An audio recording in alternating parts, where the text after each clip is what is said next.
நல திட்டங்களுக்கெல்லாம் மகுடம் வைத்தது போல் அறிவிக்கப்பட்ட கலைஞர் மகளிர் உரிமை திட்டத்தின் மூலம் ஒவ்வொரு மாதமும் 1,15,00,000 குடும்ப தலைவிகளுக்கு மாதம் 1000 ரூபாய் அவருடைய வங்கிக் கணக்கில் நேரடியாக செலுத்தப்பட்டு வருகிறது.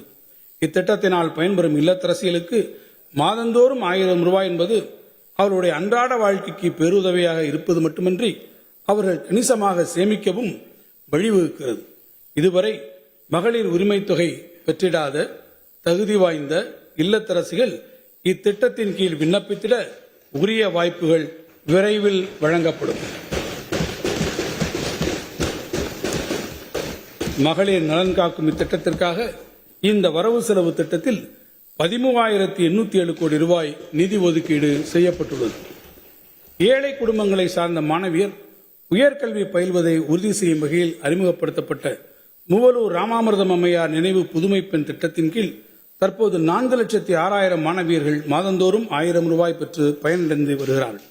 இத்திட்டம் அறிமுகப்படுத்தப்பட்டதற்கு பின் உயர்கல்வியில் சேரும் மாணவியர்களின் எண்ணிக்கை சென்ற கல்வியாண்டில் 19% அதிகரித்து கூடுதலாக 40,276 மாணவியர் கல்லூரிகளில் சேர்ந்துள்ளனர் என்பதை பெருமையுடன் இந்த மாமன்றத்திற்கு தெரிவித்துக் கொள்கிறேன்.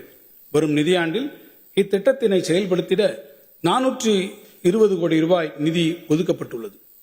36 ஆண்டுகளுக்கு முன்னர் முத்தமிழறிஞர் கலைஞர் அவர்களால் தருமபுரி மாவட்டத்தில் தொலைநோக்குடன் விதைக்கப்பட்ட சுய உதவிக்குழு திட்டம் இன்று நாடெங்கிலும் கோடிக்கணக்கான மகளிரின் வாழ்வை மேம்படுத்திடும் இயக்கமாக உருவெடுத்துள்ளது.